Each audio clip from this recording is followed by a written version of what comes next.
बिस्मिल्लाहिर्रहमानिर्रहीम। एक मर्तबा हजूर अकरम सल्लल्लाहु अलैहि वसल्लम एक जनाजा में शरीक थे। कब्र खोदी जा रही थी। आप सल्लल्लाहु अलैहि वसल्लम कब्र के किनारे बैठ गए।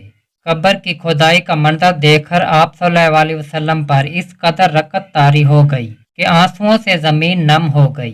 फिर हजूर अकरम सल्लल्लाहु अलैहि वसल्लम ने इरशाद फरमाया, भाइयों, इस दिन के लिए सामान तैयार कर रखो। हजरत अबू अयूब इंसारी रज़ियल्लाहु तआला अन्हु फरमाते हैं कि एक आदमी हजूर अकरम सल्लल्लाहु अलैहि वसल्लम के पास आया और कहने लगा, ए अल्लाह के रसूल सल्लल्लाहु अलैहि वसल्लम, मुझे निहायत मुख्तसर और जामे नसीहत फरमा दीजिए। आप सल्लल्लाहु अलैहि वसल्लम ने फरमाया कि जब तुम अपनी नमाज पढ़ने के लिए खड़े हो तो उस शख्स की तरह नमाज पढ़ो जो दुनिया को छोड़कर जाने वाला है, और अपनी जबान से ऐसी बात ना निकालो कि अगर क़यामत के दिन इसका हिसाब हो तो तुम्हारे पास कुछ कहने के लिए ना रह जाए, और लोगों के पास जो कुछ माल असबाब है उससे तुम बिल्कुल बेनियाज हो जाओ।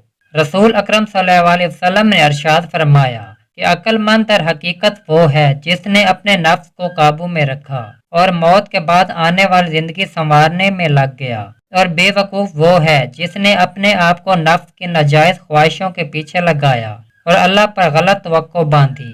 हज़रत अबू हुरैरा रज़ियल्लाहु तआला अन्हु से मरवी है कि नबी करीम रऊफ़ुर रहीम सल्लल्लाहु अलैहि वसल्लम ने इरशाद फरमाया कि 7 तबाहकुन गुनाहों से बचो। लोगों ने पूछा, ए अल्लाह के रसूल सल्लल्लाहु अलैहि वसल्लम, वो कौन से गुनाह हैं? आप सल्लल्लाहु अलैहि वसल्लम ने फरमाया, अल्लाह के साथ किसी को शरीक करना, नंबर 2 जादू करना, नंबर 3 नाहक किसी आदमी को मार डालना, नंबर 4 सूद खाना, नंबर 5 यतीम का माल हड़प करना, नंबर 6 मैदान जहाज से भाग जाना, नंबर 7 मोमिन भोली भाली पाक दामन औरतों पर तोहमत लगाना।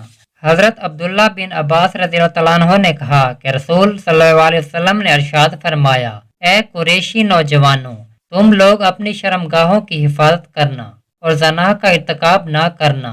जो लोग इफ़्फ़त व पाक दामनी के साथ जवानी गुजारेंगे वो जन्नत के मुस्तहिक होंगे। हज़रत अबू हुरैरा रज़ियल्लाहु तआला अन्हु फरमाते हैं कि रसूल अकरम सल्लल्लाहु अलैहि वसल्लम ने उस मर्द पर लानत फरमाई जो औरतों का लिबास पहनता है, और उस औरत पर लानत फरमाई जो मर्दों का लिबास पहनती है।